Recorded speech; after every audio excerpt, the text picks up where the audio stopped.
बेख्याली में भी तेरा ही ख्याल आए।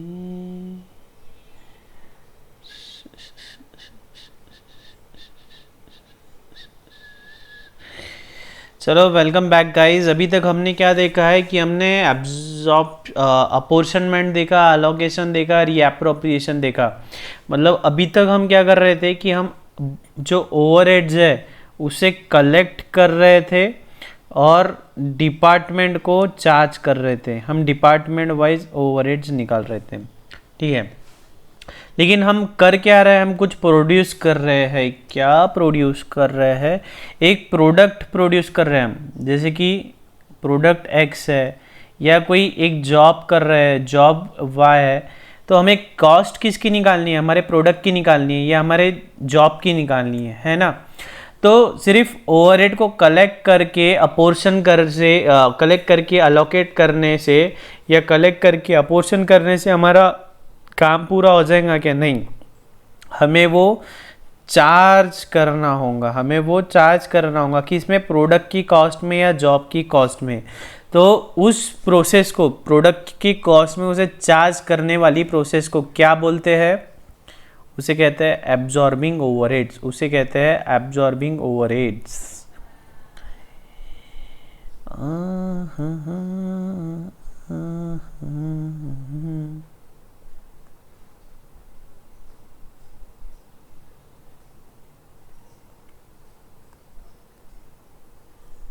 ठीक है, तो उसे हम कहते हैं absorbing overheads. It is clearly necessary to ascertain how much of the overhead is to be debited to the cost of the various jobs products. हमें ये डिटरमाइन करना ज़रूरी है कि किसी भी प्रोडक्ट की कॉस्ट में कितना ओवरहेड्स ऐड करना है, ठीक है।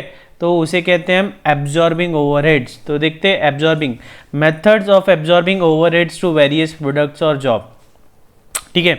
ये पूरा 2-4 पेज थ्योरी है, ये ज़्यादा तर आप इसे एक बार पढ़ लेना। पढ़ के कोई क्वेरी आई तो हम देख लेंगे, लेकिन इसके क्वेश्चंस इम्पॉर्टेंट है। इस पे क्वेश्चंस आते हैं। क्वेश्चंस किस पे आते हैं? न्यूमेरिकल्स। जो आगे न्यूमेरिकल 6, 7, 8 देखेंगे, न्यूमेरिकल्स है काफ़ी इंटरेस्टिंग, काफ़ी बड़े बड़े है, अच्छे है, ईजी है अगर आपको कंसेप्ट समझता है तो। एक बार चलो हम इनके कंसेप्ट देख लेते हैं क्या है।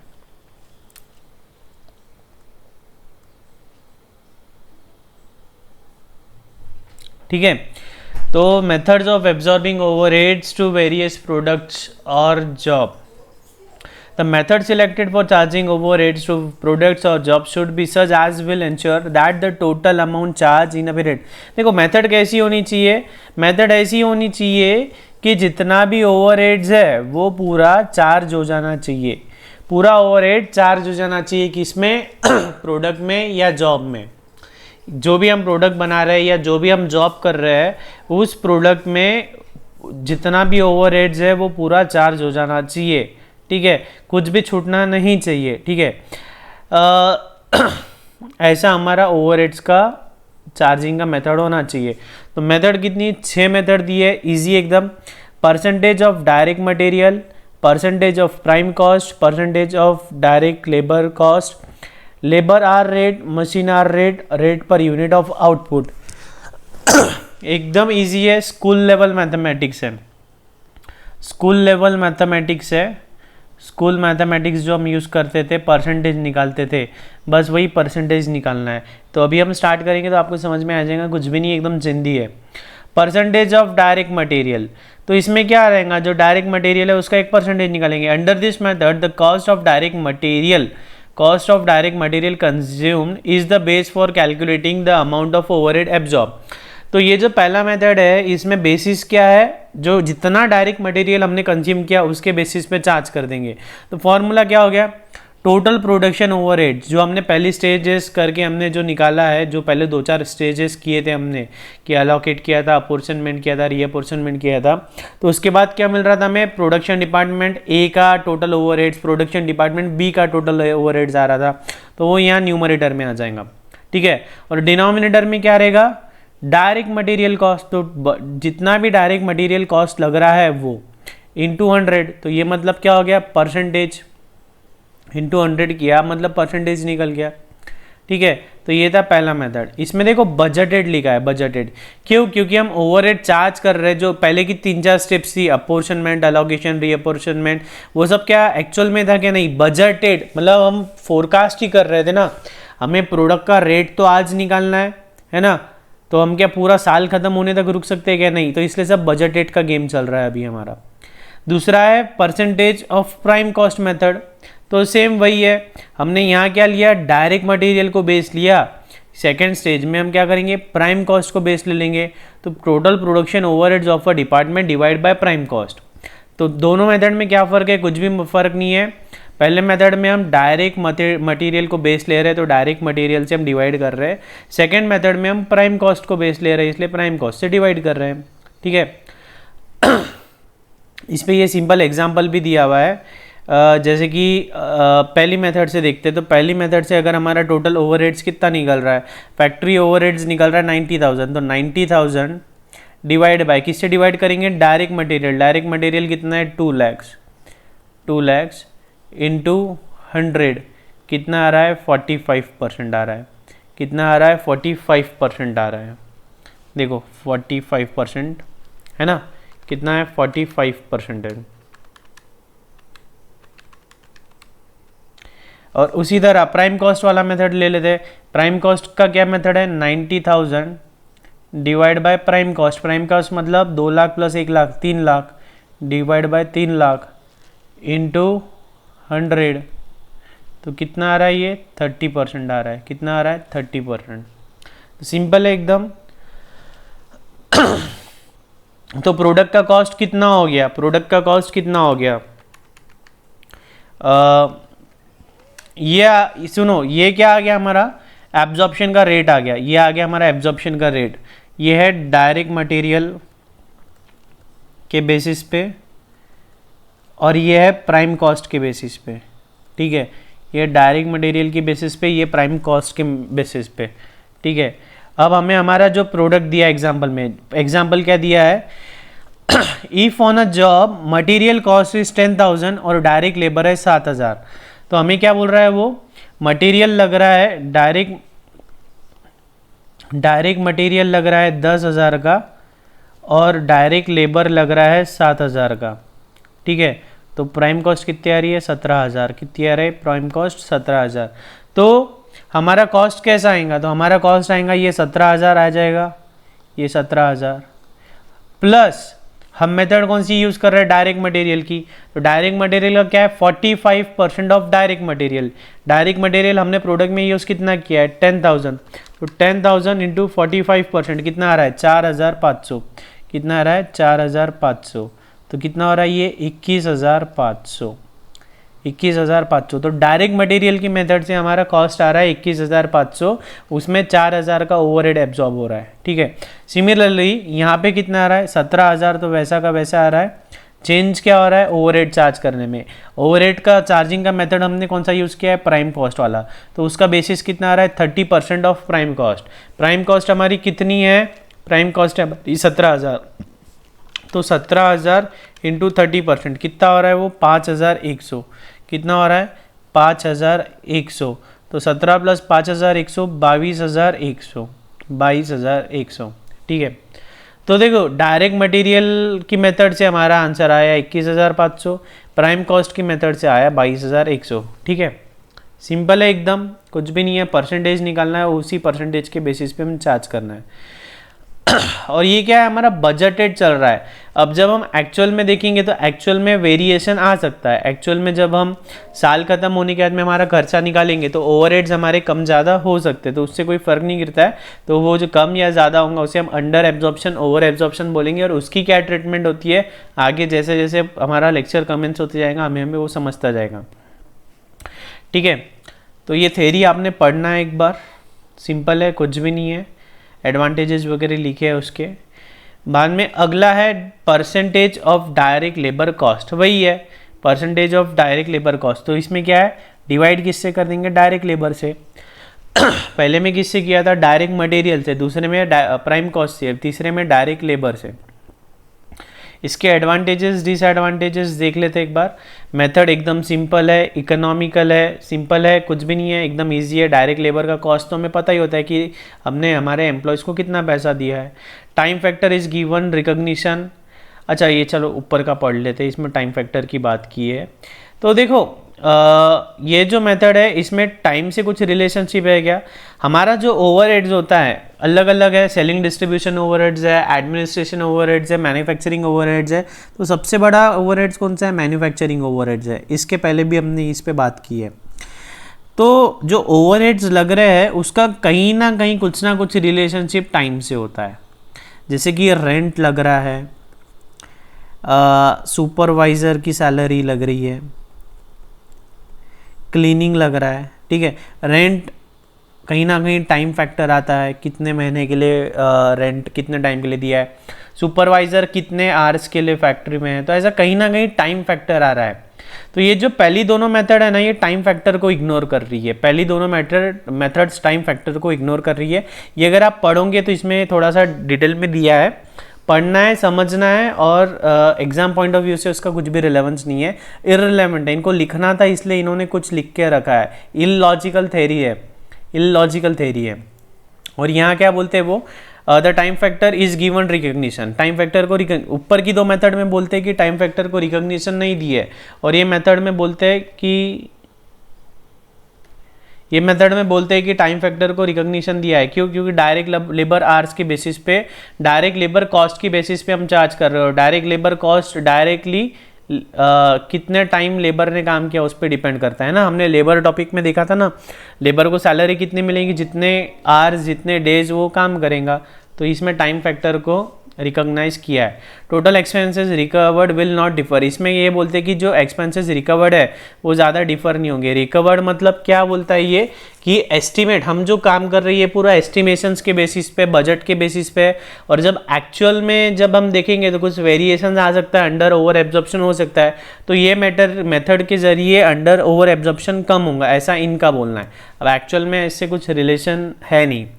It gives rise to certain inaccuracies, वही है घिसा पीटा इनएक्यूरेसी रहेंगी। Where machinery is use to some extent in the process of manufacture and allowance for such factor is not made. अब ये बोलता है कि इसमें तो पूरा प्रेशर हम डायरेक्ट लेबर आवर्स पे डाल रहे हैं, मशीन को तो भूल ही जा रहे हैं।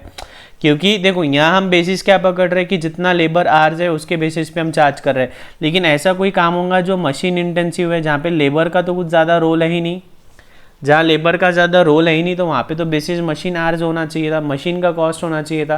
लेकिन फिर भी हम लेबर का कॉस्ट पकड़ रहे, तो ये गलत बात है ना। It does not provide for varying skills of workers, worker की स्किल्स के लिए कुछ भी लेना देना नहीं। तो ये सब ऐसे ही थ्योरी है, ज़्यादा इंपॉर्टेंट नहीं है। नेक्स्ट है labour hour rate. Labour hour rate अगला मेथड है, सिंपल है एकदम। इसमें टोटल प्रोडक्शन ओवरहेड को हम डिवाइड किससे कर रहे हैं, लेबर आर से कर रहे हैं। किससे कर रहे हैं, लेबर आर से कर रहे हैं, ठीक है। सिंपल है ये मेथड, इंपॉर्टेंट है, इस पे क्वेश्चन आता है लेबर आर मेथड पे। उसी तरह मशीन आर मेथड पे क्वेश्चन आता है कि अब मशीन आर मेथड वही है कि इसमें मशीन आर मेथड में, इसमें इन्होंने कुछ नहीं किया, दो मेथड बता दिया मशीन आर्स में। मशीन आर रेट, इसमें इन्होंने बोला है direct machine are rate, direct machine hour rate, और दूसरा एक बोला है कॉम्प्रिहेंसिव मशीन आवर रेट। तो कुछ भी नहीं है, डायरेक्ट मशीन आर रेट में क्या बोला है कि सब कुछ खर्चा ले लो, जो भी ओवरहेड है, power, depreciation, repair, maintenance, insurance, सबको ले लो, ठीक है।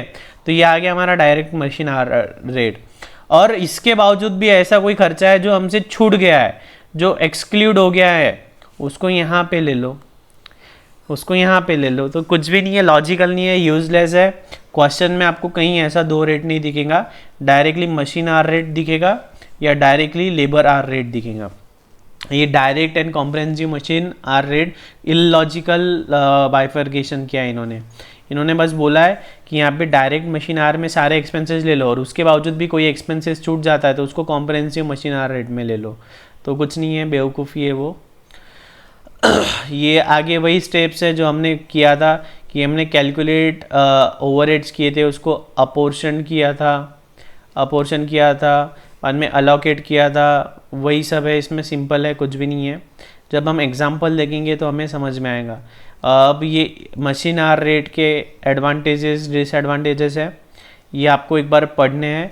Where machines are the main factor of production, जहाँ मेन फैक्टर मशीन है तो वहाँ पे ये सही है, लेकिन जहाँ पे लेबर है वहाँ पे ये यहाँ एडवांटेजेस में आ रहा है कि जहाँ पे मशीन इंटेंसिव प्रोसेस है वहाँ पे ये मेथड यूज़ करने का फ़ायदा है, लेकिन इसका डिसएडवांटेजेस ये हो जाएगा कि जहाँ पे लेबर है वहाँ पे ये मेथड काम नहीं करेंगी, जहाँ पे हमारा लेबर इंटेंसिव काम है वहाँ पे ये मेथड काम नहीं करेंगी। तो ऐसे ही सिंपल है। अगर अंडर एब्जॉर्प्शन हो रहा है तो हमें पता चल जाएगा कि मशीन आइडल थी। अंडर एब्जॉर्प्शन है मतलब हमारी मशीन पूरी कैपेसिटी पे काम नहीं कर पाई, ठीक है। It is particularly advantages where one operator attends to several machines और where several operators are engage on the machine. Example the belt press use in making conveyors belt. Additional data concerning the operational disadvantages क्या है कि machine का भी data हमें maintain करना पड़ेगा। As general department rates for the all the machines in a department में be suitable, the computation of a separate machine are rate for each machine और group of machine would mean further additional work. अगर अलग अलग type की machines है तो अलग अलग मशीन्स के हमको रेट निकालने पड़ेंगे, तो ये सारा टीडीएस जॉब है, मेहनत वाला काम है, एडिशनल वर्क करना पड़ेगा, ठीक है। कुछ भी नहीं है, नॉर्मल है, पढ़ लेना। वो rate per unit of output method, ये तो सबसे सिंपल है, जितना भी ओवरहेड है उसको डिवाइड बाय कर देंगे number of units, total overheads divide by number of units, ठीक है। अच्छा, ध्यान में देने वाली बात है, ये सब बजटेड चल रहा है, बजटेड या एस्टिमेटेड उसकी बात कर रहे हैं, क्योंकि ये तो हमारा प्रोडक्शन जब चालू हो रहा है तब हम एस्टिमेट कर रहे हैं ना, ये सब एक्चुअल हमें तो अभी रेट कोट करना है मार्केट में, साल ख़त्म होने तक के या ऑर्डर कंप्लीट होने तक के तो हम रुक नहीं सकते ना। तो ये सब हम बजटेड कर रहे हैं। बजटेड कैसे कर रहे हैं, हमने पहले 2-3 टॉपिक्स में देखा, पहले 2-3 लेक्चर्स में देखा था कि हम एस्टिमेट कर रहे हैं पिछले साल का कितना ओवरहेड्स था, पिछले साल कितना मैन्युफैक्चर किया था, उसके अकॉर्डिंगली हम कर रहे हैं, ठीक है। उसके बाद ये भी अब आगे normal rate, pre determined overhead rate, ये भी सिंपल है। Types of overhead rate, normal rate normal rate क्या होता है, actual amount of overhead divide by actual base. मतलब एक्चुअल बेस मतलब बेस जो हमने अभी देखे वो डायरेक्ट मटेरियल हो सकता है, प्राइम कॉस्ट हो सकता है, डायरेक्ट लेबर आवर्स हो सकता है, मशीन आवर्स हो सकता है, पर यूनिट जो हमारा 6th वाला मेथड देखा हमने, आउटपुट मेथड, ये कुछ भी हो सकता है। बेस मतलब उसकी बात कर रहे हैं। प्री डिटरमाइंड ओवरहेड मतलब बजटेड, वही जो ऊपर का फॉर्मूला है वही, उसको बजटेड। यहाँ पे क्या है, यहाँ पे एक्चुअल है, यहाँ पे बजटेड है, ठीक है। The amount of overhead rate expenses for absorbing them to the production may be estimated on the following 3 basis। वही कि हम प्रीवियस ईयर का डेटा लेंगे, है ना, प्रीवियस ईयर का डेटा लेंगे, उसमें एस्टिमेटेड जो भी चेंजेस है उसको हम अडॉप्ट करेंगे। द ओवरहेड रेट हम द ओवरहेड का जो रेट कैलकुलेशन कर रहे हैं हम कैसे कर रहे हैं, पिछले साल का डेटा ले रहे हैं, पिछले साल के डेटा को एनालाइज कर रहे हैं। पिछले साल 5 लाख का था और हमने प्रोड्यूस किया था 50,000, तो इस साल भी जवड़पास उतना ही होगा ना, मोर और लेस उतना ही होगा, तो हम बजट कर रहे हैं। जैसे कि ये मैं इसमें डिटेल में नहीं जा रहा हूँ, प्रीवियस टॉपिक में, प्रीवियस लेक्चर में हमने देखा है कि हम ओवरहेड कैसा एस्टिमेट करते हैं, ठीक है। The overhead rate for the year may be determined on the basis of estimated expenses and the anticipated volume। देखो पिछले साल का हमारा ये पहला स्टेप क्या बोलता है कि पिछले साल का देखो, पिछले साल हमने 10,000 यूनिट्स प्रोड्यूस किए थे, हमारा खर्चा आया था 1 लाख ओवरहेड, तो हमारा ओवरहेड रखना था 10, तो उसको ध्यान में रखते हुए करो। अब ये साल हम क्या करने वाले हैं, हम 11,000 यूनिट प्रोड्यूस करने वाले हैं, तो हमारा ओवरहेड कितना बढ़ेगा, ये 10% से बढ़ा है, तो मोर और लेस 10% से ये भी बढ़ जाएगा, तो ये 1,10,000 आ जाएगा, तो ये साल भी 10 ले लो। या ऐसा हो सकता है कि ये साल हम 11,000 प्रोड्यूस करने वाले हैं, लेकिन इसमें जो 1 लाख है, 1 लाख में से कुछ ऐसा खर्चा है जो जैसे कि 1 लाख में मान लो इलेक्ट्रिसिटी भी है, इलेक्ट्रिसिटी का रेट था पहले 10 रुपया, अब रेट हो गया 12 रुपये, तो उसके वजह से हमारा इलेक्ट्रिसिटी का खर्चा भी बढ़ गया, तो ये साल 1,10,000 आने की जगह 1,30,000 आएगा, तो फिर वो हिसाब से रेट कैलकुलेट करेंगे, मतलब ओवरहेड हम 1,30,000 पकड़ेंगे, ना कि 1,10,000। तो वॉल्यूम अगर कम ज़्यादा, देखो पहले इसमें मैंने क्या किया, वॉल्यूम बढ़ा दिया, 10,000 यूनिट था तो यहाँ पे 11,000 यूनिट प्रोड्यूस किया, तो 10,000 के लिए इतना, तो 11,000 के लिए कितना, ऐसा किया। फिर बाद में सेकेंड इसमें मैंने क्या किया, फैक्टर्स को भी चेंज कर दिया, जैसे कि कोई रॉ मटेरियल है या कुछ इनडायरेक्ट का खर्चा है वो कम या ज़्यादा हो गया, तो वो जो कम या ज़्यादा जो चेंजेस होने वाले हैं आने वाले साल में, वो चेंजेस का भी इफेक्ट दे दिया मैंने, वो चेंजेस का भी इफेक्ट दे दिया। तो इफेक्ट देने के बाद में मेरा ये साल मेरा एस्टीमेट है, ये भी क्या है मेरा एस्टीमेट है कि ये बार मेरा खर्चा 1,30,000 होगा। तो वही बोल रहा है, ये डिटेल में हम बजट वाले टॉपिक में डिटेल में देखेंगे, और डिटेल में मैंने बता भी दिया है, अभी भी बताया और पहले भी बताया। और the overhead rate for the year may be fixed on the basis of the normal volume of the business. ठीक है, तीसरा मेथड है ब्लैंकेट ओवरहेड रेट। जैसे कि अगर हमारे फैक्ट्री में एक ही प्रोडक्ट प्रोड्यूस कर रहे हैं, एक ही प्रोडक्ट प्रोड्यूस कर रहे हैं हम, तो अलग अलग प्रोडक्ट अलग अलग डिपार्टमेंट का ओवरहेड रेट निकाल के कोई मतलब है क्या, या अलग अलग मशीन का कोई रेट निकाल के मतलब है क्या? नहीं, सीधा एक ही रेट निकालेंगे हम, सीधा एक ही रेट निकालेंगे। तो total overheads for the factory divide by total number of units of the base for the factory. Base मतलब वही क्या ले रहे हैं हम, डायरेक्ट मटेरियल ले रहे हैं, डायरेक्ट लेबर ले रहे हैं, प्राइम कॉस्ट ले रहे हैं, लेबर आवर्स ले रहे हैं, मशीन आवर्स ले रहे हैं, आउटपुट ले रहे हैं। ठीक है, वो डरो मत, ये अभी हम जब आगे न्यूमेरिकल सॉल्व करेंगे तब आपको क्लियर हो जाएगा। Departmental overhead rate, it refers to the computation of one single overhead rate for the particular production unit और department। वही है, यहाँ पे हमने ब्लैंकेट ले लिया तो ब्लैंकेट रेट पूरी फैक्ट्री का आ गया। अब देख रहे हैं हम डिपार्टमेंटल ओवरहेड रेट, तो डिपार्टमेंट का हम हर एक डिपार्टमेंट का ओवरहेड का रेट निकाल लेंगे। तो क्या है, सिंपल सी बात है, वो डिपार्टमेंट का जितना ओवरहेड हुआ वो उसको डिवाइड कर देंगे उस डिपार्टमेंट के करस्पॉन्डिंग बेस से, है ना। उस डिपार्टमेंट का जितना ओवरहेड होना एस्टिमेट हो रहा है वो उसको डिवाइड करेंगे हम उस डिपार्टमेंट के करस्पॉन्डिंग बेस से। ठीक है, उस डिपार्टमेंट के करस्पॉन्डिंग बेस से डिवाइड कर देंगे। चलो इलस्ट्रेशन 6 पढ़ो, एक बार ट्राई करो, इलस्ट्रेशन 6 पढ़ के सॉल्व करने का ट्राई करो। एक बार मैं समझा देता हूँ फिर आप ट्राई करो। ए लिमिटेड टाइम क्या हो गया, A limited manufactures two products A and B. The manufacturing, देखो प्रोडक्ट कितने हैं हमारे, मार्क करते हैं ना, बहुत बड़ा क्वेश्चन है, क्वेश्चन ही देखो 2 पेज का तो क्वेश्चन ही है सर, लेकिन जितना बड़ा क्वेश्चन है उतना ईजी है। ए लिमिटेड मैन्युफैक्चर करता है 2 प्रोडक्ट, प्रोडक्ट ए और product B. The manufacturing division, manufacturing के कितने डिवीजन है, एक P1 है एक P2 है। सर्विस के कितने डिपार्टमेंट है, S1 है S2 है। देखो डेटा समझो आप, प्रोडक्ट प्रोड्यूस क्या कर रहे हैं हम, ए और बी। डिपार्टमेंट कितने हैं, प्रोडक्शन के 2 और सर्विस के 2। ठीक है, budgeted overhead rates are used in the production department to absorb factory overheads to the product। Budgeted overheads rate निकालना है अपने को। ठीक है, और वो कौन सी मेथड से, अभी 6 मेथड देखी हमने, 6-7 मेथड देखी, तो कौन सी मेथड वो आगे दिख जाएगा। The rate of department P1 is based on direct machine hours, direct machine hours लिख दिया इन्होंने, डेटा लिखते जाओ आप। P1 का कैसा है, डायरेक्ट मशीन आवर्स वाला मेथड है, डायरेक्ट मशीन आवर्स। P2 का क्या है P2 का क्या है, डायरेक्ट लेबर आवर्स। P2 का है direct labour hours. In applying overheads, the predetermined rates are multiplied by actual hours। ठीक है, वही जो हमने ऊपर देखा, एक्चुअल आवर्स से मल्टीप्लाई कर देंगे।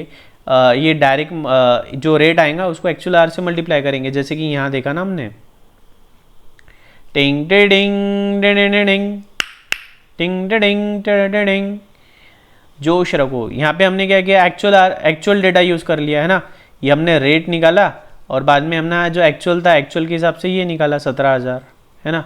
वही सिंपल है एकदम। टिंग टिंग टिंग टिंग टिंग टिंग टिंग टिंग टिंग टिंग टिंग टिंग।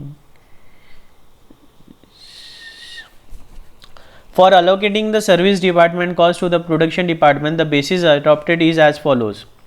सर्विस का प्रोडक्शन में अलोकेट करना है, जो हम पिछले लेक्चर में देखे, इलस्ट्रेशन 1 2 3 4 5 जो हमने देखा, वही कैसे करना है। S1 का कैसे करना है, S1 का P1 और P2 इक्वली ले लेंगे, और S2 का P1 और P2 2:1 के रेशो में लेंगे। जो अलोकेशन हम पिछले टॉपिक में किए ना, पिछले 4-5 क्वेश्चंस में, वो रीअपोर्शनमेंट जो किए ना। देखो उसको हमने पिछले अभी तक नाम क्या दे रहे थे, रीअपोर्शनमेंट, अब इन्होंने उसको बोल दिया अलोकेटिंग।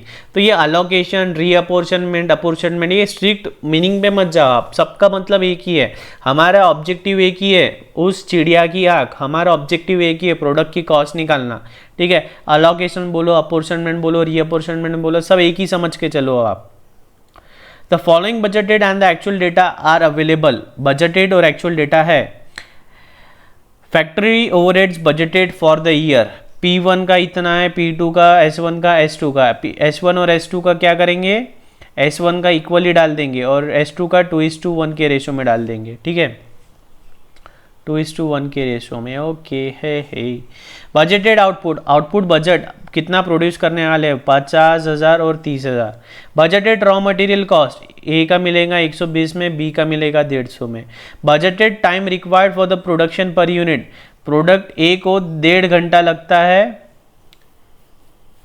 और प्रोडक्ट बी को 1 घंटा लगता है, किसमें, डिपार्टमेंट P1 में, डिपार्टमेंट P1 में। और प्रोडक्ट डिपार्टमेंट P2 में 2 डायरेक्ट लेबर आवर्स और 2.5 डायरेक्ट लेबर आवर्स, ठीक है। आपको समझ में आ रहा है क्या क्या है, हमारा डिपार्टमेंट ए है, सॉरी डिपार्टमेंट P1 है और डिपार्टमेंट P2 है जो, और हमारे प्रोडक्ट कितने, प्रोडक्ट ए, प्रोडक्ट बी। तो डिपार्टमेंट P1 भी प्रोडक्ट ए प्रोडक्ट बी से बना रहा है, डिपार्टमेंट P2 भी प्रोडक्ट ए प्रोडक्ट बी बना रहा है।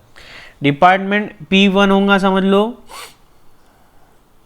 असेंबली का डिपार्टमेंट होगा, इसमें असेंबली कर रहे हैं, और डिपार्टमेंट P2 होगा डेंटिंग पेंटिंग का डिपार्टमेंट, ठीक है, डेंटिंग पेंटिंग का डिपार्टमेंट। तो और प्रोडक्ट ए समझ लो हमारी नैनो कार है, प्रोडक्ट बी हमारा समझ लो टियागो है। तो असेंबली होंगी डिपार्टमेंट P1 में और डेंटिंग पेंटिंग होगा डिपार्टमेंट 2 में। तो हर प्रोडक्ट हमारा दोनों डिपार्टमेंट से होके गुजरेगा, दोनों प्रोडक्ट डिपार्टमेंट से होके गुजरेगा, ठीक है। तो जो प्रोडक्ट ए है उसको डिपार्टमेंट P1 में कितना टाइम लगता है, 1.5 मशीन आवर्स, और बी को कितना लगता है, 1 मशीन आवर, ठीक है, 1 मशीन आवर। उसी तरह डिपार्टमेंट P2 में प्रोडक्ट ए को लगता है 2 डायरेक्ट लेबर्स, और डिपार्टमेंट बी में लगता है 2.5। तो देखो इस पे से हमको क्या समझ में आया है कि जो डिपार्टमेंट P1 है ये कैसा है, मशीन वाला है, ये कैसा है, मशीन वाला है, देखो मशीन आवर्स, और डिपार्टमेंट P2 जो है वो लेबर पे है, लेबर आर। और पिछले पेज में हमको दिया हुआ भी है ना, जो P2 है, P2 कैसा करना है, डायरेक्ट लेबर आवर्स के बेसिस पे, और P1 कैसा है, मशीन आवर्स के बेसिस में। तो मतलब P1 जो है मशीन डिपार्टमेंट है और P2 जो है वो लेबर डिपार्टमेंट है, लेबर ओरिएंटेड है। Average wage rate budgeted in department P2 are, अब सैलरी कितनी है ये बजट चल रहा है, प्रोडक्ट ए में 72 पर आर एंड प्रोडक्ट बी को ₹75 पर आर, ठीक है। All materials are used in department P1 only, जो भी मटेरियल का खर्चा है, जो हमने देखा मटेरियल का कॉस्ट 120 और 150, पूरा मटेरियल कहाँ लगना है, डिपार्टमेंट P1 में लगना है। और जो P2 है वो ऐसे ही कुछ असेंबली वाला या जहाँ पे लेबर का ही काम है वैसा वाला डिपार्टमेंट है। ये था हमारा बजटेड डेटा। अब देखेंगे actual data for the month. Actually produce किया हमने 4,000 और 3,000। देखो हमारा बजट प्रोड्यूस करने का कितना था, 50,000 30,000, वो शायद एनुअल होगा। और हमारा 1 मिनट, ये हमारा एनुअल बजट है, साल भर में इतना करने वाले थे हम। और अब हम ले रहे हैं एक पर्टिकुलर मंथ ऑफ जुलाई का देख रहे हैं। तो जुलाई के मंथ में हमने 4,000 और 3,000 प्रोड्यूस किया। और एक्चुअल डायरेक्ट मशीन आवर्स कितने लगे, on product A 6,100, on product B 4,150। तो ये कौन सा होगा, डिपार्टमेंट P1 का, क्योंकि P1 मशीन ओरिएंटेड है। एक्चुअल लेबर आवर्स कितने लगे डिपार्टमेंट P2 में, प्रोडक्ट ए पे 8,200, प्रोडक्ट बी पे 7,400, ठीक है। कॉस्ट एक्चुअली इनकर्ड कितनी हुई, प्रोडक्ट ए के लिए रॉ मटेरियल आया इतना, बी के लिए आया इतना, वेजेस गया इतना और बी के लिए गया इतना। ओवरहेड कितना लगा एक्चुअल में, इतना। ऊपर जो दिया था वो एस्टिमेटेड था, बजटेड था। हमें क्या करना है, compute the pre determined overhead rate for each production department. हमें ओवरहेड का रेट निकालना है और prepare a performance report. Performance report मतलब क्या करेंगे, हमारा जो ऊपर बजटेड था उसको हम कंपेयर करेंगे एक्चुअल से। बजट का जो खर्चा आया था, जैसे कि अगर मान लो एग्जांपल दे रहा हूँ, बजटेड कॉस्ट हमारी प्रोडक्ट की 10 आई थी और एक्चुअल कॉस्ट आ रही है 12, तो मतलब हमारा कैसा है, अंडर परफॉर्मेंस है। बजटेड कॉस्ट थी 10 और हमारा कॉस्ट एक्चुअल में आया 8, तो हमारा है अच्छा परफॉर्मेंस है, हमारा अच्छा परफॉर्मेंस है। ठीक है, तो एक बार वीडियो को रिवाइंड करो, जो मैंने अभी क्वेश्चन का डेटा आपको बताया वो पूरा समझ के लो। क्वेश्चन बहुत सिंपल है, बस डेटा बहुत सारा है। क्वेश्चन बहुत सिंपल है, बस डेटा बहुत सारा दिया है, तो डेटा को एनालाइज करो, वीडियो को पॉज करो और इसे सॉल्व करने की कोशिश करो। चलो 5-10 मिनट लो इसे सॉल्व करने के लिए, वीडियो को पॉज करो, इसे सॉल्व करने की कोशिश करो।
जम रहा है? क्वेश्चन देख के घबराना नहीं है, उसका सिर्फ डेटा बहुत ज़्यादा है, बाकी आंसर बहुत सिंपल है। डेटा बहुत ज़्यादा है, जितना बड़ा क्वेश्चन है 2 पेज का उतना ही बस आंसर है उसका। डेटा देख के घबराना नहीं है।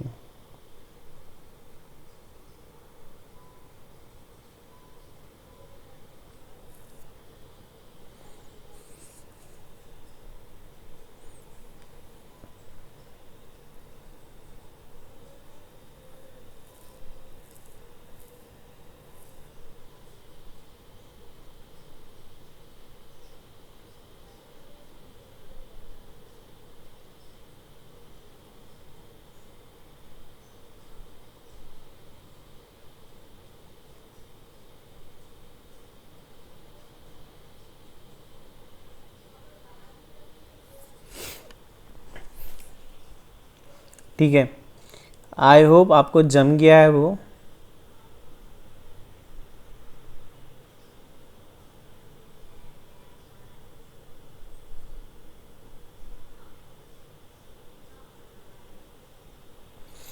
चलो जम गया है तो वेल एंड गुड, नहीं जमा है तो मैं बता देता हूँ।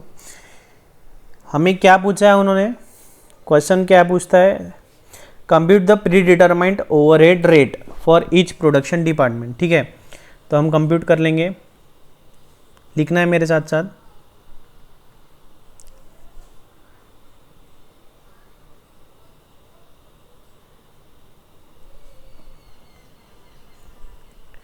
Statement showing computation of pre determined overhead rate. Statement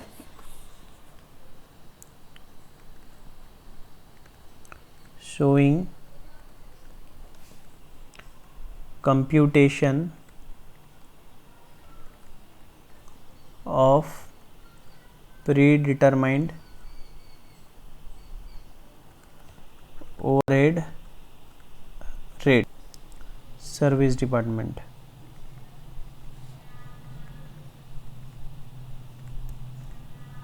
ठीक है, प्रोडक्शन डिपार्टमेंट हमारे कितने हैं, 2 है, P1 P2 S1 S2।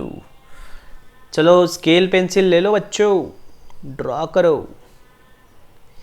ए मिहिर स्केल पेंसिल लो, हाथ से नहीं करना है सिर्फ। शिवानी प्रॉपरली ड्रॉ करो। मिताली, अरे आपका तो आंसर पहले ही आ गया मिताली। ओके, तो लिखते जाओ, सॉल्व करो।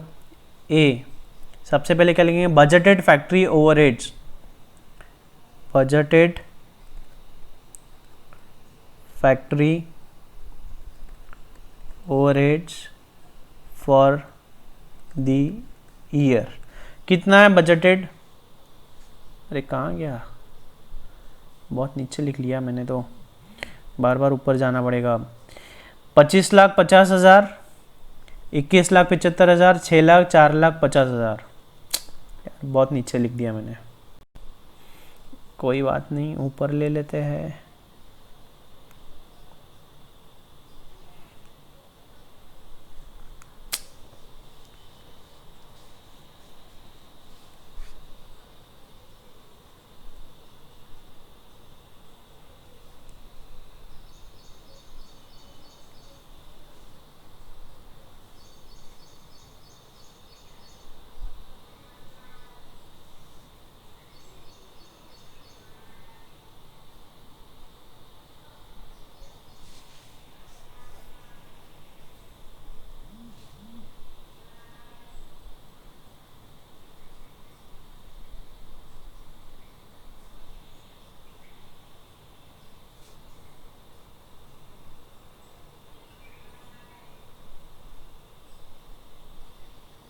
ठीक है, क्वेश्चन में से आपको डेटा पिक करना है। बजटेड फैक्ट्री ओवरहेड्स कितना बोला है, 25,50,000, 21,75,000, 6,00,000, 4,50,000। ठीक है, अलोकेशन अब क्या करेंगे, ये आ गया हमारा प्रोडक्शन का, सॉरी अपना ओवरहेड्स दिया हुआ इतना हमारा। अब हमको क्या करना है कि जो सर्विस डिपार्टमेंट का है वो अलोकेट करना है। ठीक है, allocation of service department overheads। ठीक है, तो इसमें पहला क्या है, S1, S1 का बेसिस क्या है, इक्वली। S1 कैसा करना है, इक्वली करना है। तो S1 का क्या आएगा, इक्वली 6,00,000 यहाँ से माइनस हो जाएगा, 6,00,000 में से आधा यहाँ चल जाएगा, 3,00,000, 3,00,000। ए है हो सिंपल। अब दूसरा है हमारा S2, S2 कैसा है हमारा, 2:1, 2:1। तो S2 कर दो माइनस, 4,50,000। 2:1 मतलब कितना होगा, 3,00,000 और 1,50,000, 3,00,000 और 1,50,000। देखो इसकी टोटल 6,00,000 आ गई, इसकी टोटल 4,50,000 आ गई है ना। क्रॉस वेरीफाई करते चलना है, क्रॉस वेरीफाई साथ ही साथ करते चलना है। अब हमें निकालना है ओवरहेड का रेट। तो बेसिस क्या था हमारा, P1 का था मशीन आर और P2 का था हमारा लेबर आर। तो इसमें निकालेंगे बजटेड मशीन आर, कितने हैं क्वेश्चन में देखो, क्वेश्चन में देखो बजटेड मशीन आर कितने हैं दिए हैं क्या, बजटेड मशीन आर नहीं दिए है सर। तो कोई बात नहीं, हम कैलकुलेट करेंगे। बजटेड टाइम दिया है हमें प्रोडक्ट ए पे, मशीन प्रोडक्ट ए के लिए 1.5 घंटा, बी के लिए 1 घंटा, और प्रोडक्ट ए कितना 50,000 और बी कितना 30,000। तो हम कैलकुलेट कर लेंगे, कोई बड़ी बात नहीं है हमारे लिए। चलो वर्किंग नोट 1 बना लो, वर्किंग नोट 1 बना लो।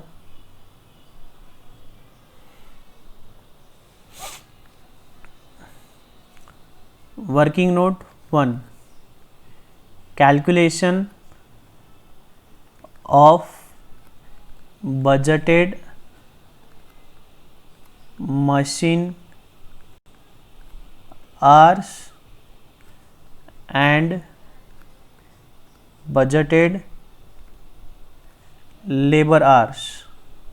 ठीक है, statement showing calculation of budgeted machine hours और budgeted labour hours. Product A for apple, product B, product A, product B, total.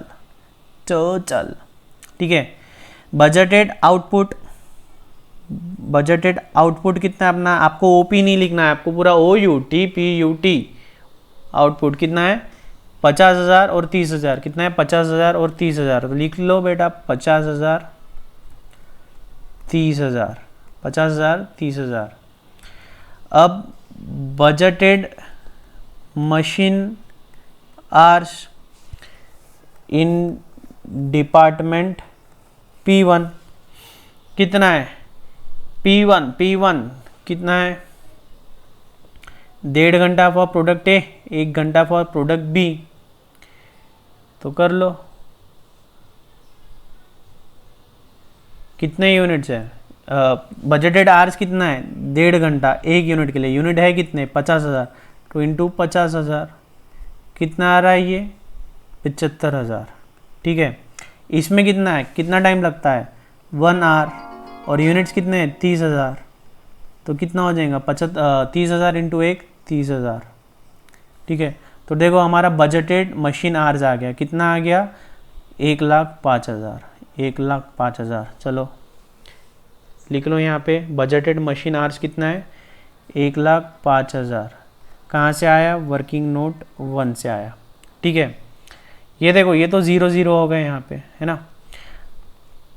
अब नेक्स्ट बजटेड लेबर आवर्स लगेगा, क्यों P2 के लिए budgeted labour hours, budgeted labour hours calculate कर लो, same यही है, working note बना हुआ ही है हमारा, बजटेड लेबर आवर्स। चलो P2 का डेटा देखो, P2 में क्या डेटा दिया है, प्रोडक्ट ए के लिए 2 घंटा, प्रोडक्ट बी के लिए 2.5 घंटा। चलो 2 और 2.5 से मल्टीप्लाई करो, 2 आवर्स इंटू 50,000 कितना आ गया 1 लाख, और ये कितना है 2.5 आवर्स इंटू कितना यूनिट 30,000, तो ये आएगा 30 इंटू 2 60 और 75,000, टोटल कितना आ गया 1,75,000। ये क्या है हमारा टोटल आवर्स है, ये आवर्स है ये। ठीक है, लिख लो यहाँ पे 1,75,000 कितना आ रहा है 1,75,000। तो हम कैलकुलेट क्या कर रहे थे, प्री डिटरमाइंड ओवरहेड रेट निकाल रहे थे, क्या कर रहे थे प्री डिटरमाइंड ओवरहेड रेट निकाल रहे थे। तो ई बजटेड मशीन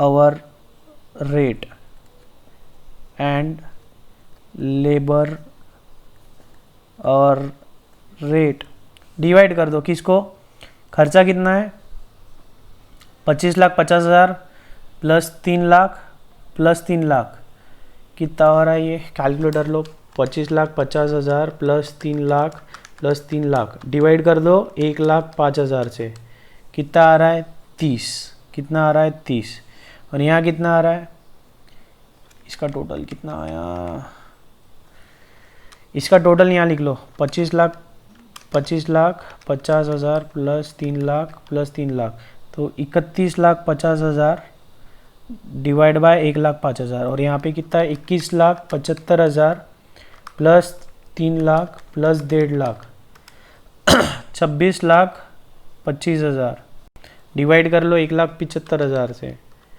1,75,000 से कर लिया डिवाइड, तो लेबर आवर रेट आ गया हमारा 15, है ना। एकदम सिंपल, एकदम सिंपल है। फर्स्ट क्वेश्चन का आंसर हो गया हमारा, फर्स्ट क्वेश्चन का आंसर हमारा आ गया।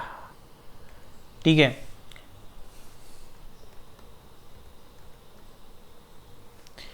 अब सेकंड क्वेश्चन क्या बोलता है, prepare a performance report for July 2018 that will reflect the budgeted cost and actual cost. अब हमको बजटेड और एक्चुअल का कंपैरिजन बताना है, क्या करना है बजटेड का और एक्चुअल का कंपैरिजन बताना है। बनाओ, ट्राई करो इसको बजटेड और एक्चुअल का कंपैरिजन करने का।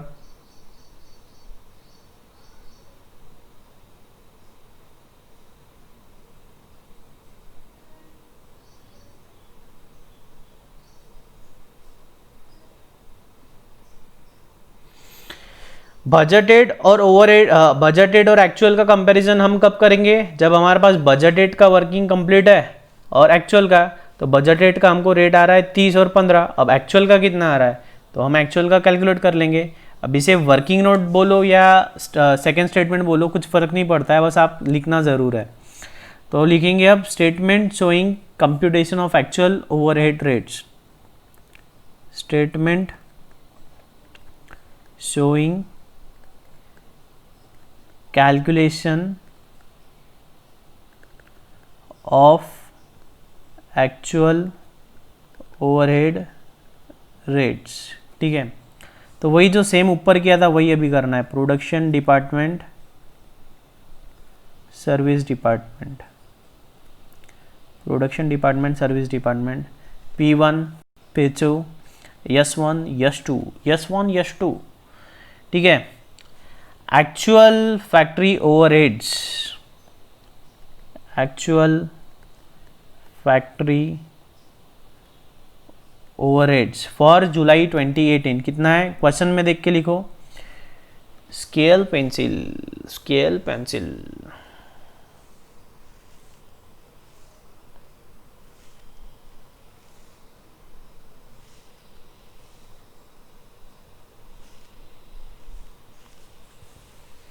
ठीक है, क्वेश्चन में दिख जाएगा हमको कितना है, 2,31,000, 2,04,000, 60,000 और 48,000। ठीक है, बाद में अब क्या करेंगे, ये जो सर्विस डिपार्टमेंट का ये अलोकेट करना है। ठीक है, तो वही जैसा ऊपर किया था, ऊपर क्या किया था हमने, एक्चुअल डेटा लिखा, बजट मतलब बजटेड लिखा, बाद में अलोकेशन किया, वही है B allocation of service department cost. S1 equally S2 2:1 कर लो, कितना है इक्वली, ये जाएगा 60,000, कितना आ रहा है 30,000, 30,000, ये जाएगा 48,000, कैसा आएगा 2:1 मतलब 32,000 और 16,000। ठीक है, क्लोज करके यहीं पे इसकी टोटल ले लो, कितना आ रहा है 2,93,000, 2,50,000। जी लो जी लो, हे हो सिंपल। अब बाद में हमने क्या किया था, बजटेड लेबर आवर्स और बजटेड मशीन आवर्स निकाले थे, तो उस तरह एक्चुअल चल रहा है हमारा, तो हम देख लेंगे एक्चुअल मशीन आवर्स और एक्चुअल लेबर आवर्स कितने हैं, लिख लेंगे सी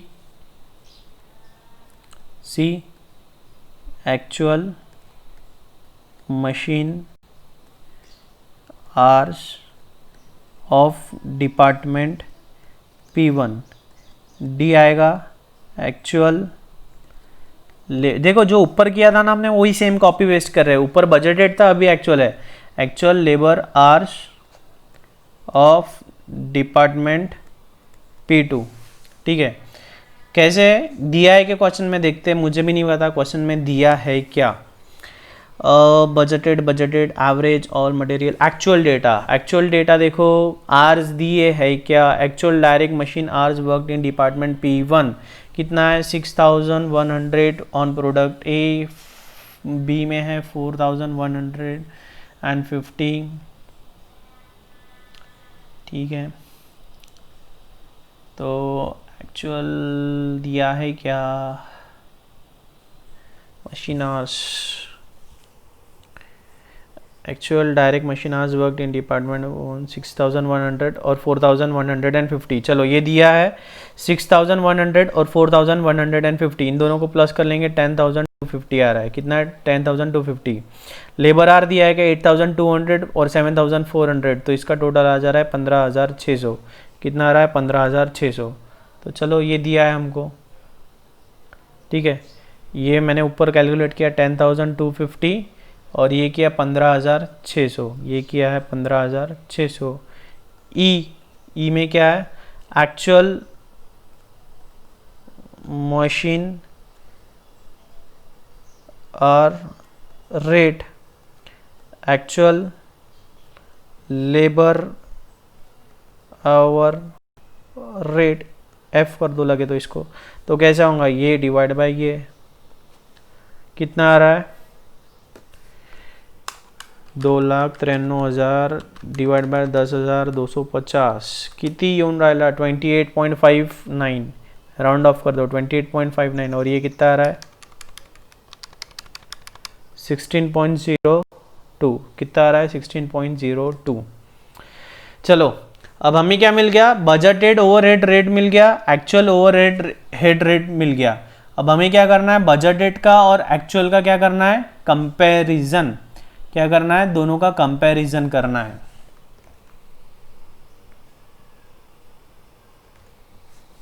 ठीक है, कर लेंगे। हमारा कहाँ पे है, हाँ हमें क्या करना है, परफॉर्मेंस का रिपोर्ट बनाना है, तो चलो परफॉर्मेंस का रिपोर्ट बना लेते हैं।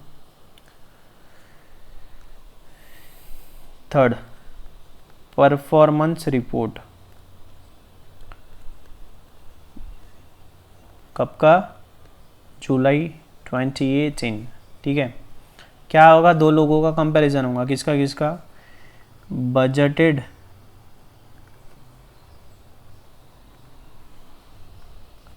और एक्चुअल। ठीक है, बजटेड और एक्चुअल का कंपैरिजन है। तो रॉ मटेरियल कहाँ लग रहा है, रॉ मटेरियल पूरा का पूरा रॉ मटेरियल डिपार्टमेंट P1 में ही हो रहा है यूज़, डिपार्टमेंट P1। ए और बी कितने यूनिट्स, एक्चुअल में कितने यूनिट्स प्रोड्यूस कितना किया हमने। अच्छा देखो, एक और ध्यान में देने वाली बात है कि जो बजटेड था, बजटेड हमारा कितना था, वो 50,000 यूनिट और 30,000 यूनिट के लिए था, और एक्चुअल हमने प्रोड्यूस कितना किया, 4,000 यूनिट और 3,000 यूनिट। तो ये जो बजटेड यहाँ पे लेंगे, यहाँ पे हम 50,000, कहाँ गया, यहाँ जो हम बजटेड ले रहे हैं, ये यहाँ पे जो बजटेड हम ले रहे हैं, ये कितने यूनिट के लिए है, जितना एक्चुअल में प्रोड्यूस हुआ। बजटेड कितने यूनिट्स के लिए ले रहे हैं, जितना एक्चुअल के लिए हुआ, तभी हम कंपैरिजन कर पाएंगे ना। जैसे कि यहाँ अगर 50,000 का ले लिया और यहाँ 5,000 का ले लिया, तो डेटा कंपेयर हो पाएगा क्या, नहीं। तो बजटेड जो था उसको हमको एक्चुअल यूनिट्स में कन्वर्ट करना है। तो कितने यूनिट्स प्रोड्यूस किया हमने, 4,000 यूनिट। तो एक्चुअल पहले लिख लेते हैं अब, 4,000 यूनिट्स, और इसका कितना किया हमने, 3,000 यूनिट। मटेरियल का कॉस्ट कितना है, बजटेड दिया था 120 और 150, कितना दिया था 120 और 150, तो लिख लेंगे इंटू 120 इंटू 150, करो कैलकुलेट, क्या आ रहा है 4,80,000, ये आ रहा है 4,50,000। ठीक है, और एक्चुअल हमें फिगर दिया हुआ है, एक्चुअल जो कॉस्ट लगी है वो एक्चुअल हमें मटेरियल का दिया है 4,89,000, 4,56,000, लिख लेंगे 4,89,000, 4,56,000। ठीक है, 4,89,000, 4,56,000। अब नेक्स्ट लेते हैं डायरेक्ट लेबर कॉस्ट, ये कहाँ लगी है, P2 में लगी है। On the basis of labour hours worked in department P2, तो ए के कितने यूनिट्स प्रोड्यूस किए हमने, ए के हमने प्रोड्यूस किए 4,000 यूनिट्स, बी के प्रोड्यूस किए 3,000 यूनिट्स। एक यूनिट को कितना टाइम लग रहा है, 2 आवर्स, कितना टाइम लग रहा है 2 आवर्स, और रेट कितना है 72, तो कैलकुलेट कर लो कितना आ रहा है 5,76,000, 5,76,000, और इसका 3,000 कितना टाइम लग रहा है 2.5 घंटा, कितना रेट है 75, तो ये कितना आ रहा है 5,62,000, कितना आ रहा है 5,62,000। और एक्चुअल क्या है, क्वेश्चन में देखो एक्चुअल कितना दिया है, क्वेश्चन मध्ये एक्चुअल किती दिला आहे, क्वेश्चन मध्ये एक्चुअल 5,91,900, 5,52,000। ठीक है, तो लिख लो 5,91,900, 5,91,900 और 5,52,000, 5,52,000। अब overhead absorbed on machine hour basis, overhead absorbed on machine hour basis A B कितना है 4,000 यूनिट्स है, मशीन टाइम कितना लग रहा है डिपार्टमेंट P1 में 1.5 घंटा, और बजटेड का रेट कितना निकला हमारा, बजटेड का रेट कितना निकला हमारा 30 और 15, 30 और 15, ठीक है। डिपार्टमेंट P1 का रेट है हमारा 30 और P2 का रेट है हमारा 15। तो अभी हम कर रहे हैं, किसका कर रहे हैं, डिपार्टमेंट मशीन आवर्स का कर रहे हैं, मतलब किसका कर रहे हैं, P1 का। तो इसका रेट है 30 इंटू 30, इसका आएगा 3000 इंटू 1 घंटा लग रहा है, रेट है हमारा 30। कैलकुलेट करो कितना आ रहा है, 1,80,000 आणि 90,000 किती येऊन राहिला, 1,80,000 आणि 90,000। तसंच ॲक्च्युअलमध्ये किती येऊन राहिला, ॲक्च्युअल में कितना आ रहा है, एक्चुअल आवर्स कितना लगा हमको वो देख लेते हैं। एक्चुअल आवर्स देखो, एक्चुअल आवर्स लग गया प्रोडक्ट ए को 6,100, प्रोडक्ट बी को 4,150। ये किसका है, डिपार्टमेंट P1 का। तो कर लो, ये हमारा बजटेड हो गया, ठीक है। एक्चुअल कर लो, एक्चुअल है हमारा 6,100 आवर्स ए का, ठीक है, 6,100 आवर्स ए का। और बी का कितना लगा है हमारा 4,150 आवर्स। कहाँ से ला रहा हूँ मैं डेटा, क्वेश्चन से। कहाँ से आया डेटा, क्वेश्चन से। और रेट हमारा कितना निकला 28.59, कितना रेट निकला हमारा 28.59 का रेट निकला P1 डिपार्टमेंट का। तो इंटू 28.59, ठीक है। करो कैलकुलेट, कितना आ रहा है 1,74,400 और ये आ रहा है 1,18,649, ठीक है। ये क्या है, हमारा वर्किंग नोट है, समझ लो, ब्रैकेट में लिख लो या ब्रैकेट में नहीं भी लिखा तो भी चल जाता है। ये कैलकुलेशन है, ये फिगर यहाँ से आई, ये फिगर यहाँ से आई, ये फिगर यहाँ से आई, ये फिगर यहाँ से आई, कैलकुलेशन बता रहा है। तो आइए, जो ये क्या है, ये जो चल रहा है ये हमारा मेन आंसर चल रहा है। तो आप ये जो कैलकुलेशन है मेन आंसर में भी बता सकते हो, अगर आप चाहे हो तो ये वर्किंग नोट 2, वर्किंग नोट 3 ऐसा अलग वर्किंग नोट में भी बता सकते हैं, ठीक है। बस आपको बताना ज़रूर है। अब क्या चल रहा था, हमने क्या किया, मशीन आर के बेसिस पे हमने एब्जॉर्ब कर लिया। अब हमको करना है लेबर आर के बेसिस पे एब्जॉर्ब, हमको करना है लेबर आर के बेसिस पे absorb. Overheads absorb on labour hour basis, overheads absorb on labour hour basis. कौन सा है, डिपार्टमेंट P2।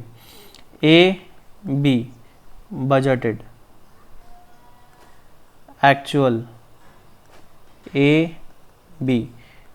बजटेड था हमारा कितना 4,000 यूनिट और 3,000 यूनिट, 4,000 यूनिट 3,000 यूनिट। कितना लेबर आर लगने वाला था हमको, कितना 2 घंटा और इधर 2.5 घंटा। रेट क्या है 15 कहाँ से ला रहा हूँ मैं, पहले सबसे पहले हमने यही तो कैलकुलेट किया ना, सबसे पहले स्टेप 1 में हमने यही तो कैलकुलेट किया 30 और 15। तो आ रहा है 1,20,000 और ये आएगा 30,000, ये आ जाएगा 1,12,500, ठीक है। और एक्चुअल में क्या हुआ, हमारा एक्चुअल डेटा क्या बताता है, एक्चुअल में ए का लिए हमको लगा 8,200 आवर्स इंटू रेट हमारा कैलकुलेट हुआ था 16.02 और यहाँ है 7,400 इंटू 16.02। तो ये कितना आ रहा हमारा 1,31,364, 1,31,364 और ये आ रहा 1,18,548, ठीक है, 1,18,548। अब क्या है, हो गया हमारा आंसर। टोटल ले लो, शुरुआत से यहाँ तक का टोटल ले लो, हमें हमारा कॉस्ट मिल जाएगा। तो हमारा बजटेड कॉस्ट कितना आ रहा है, टोटल करो 25,71,000, ठीक है। और इधर कितना आ रहा है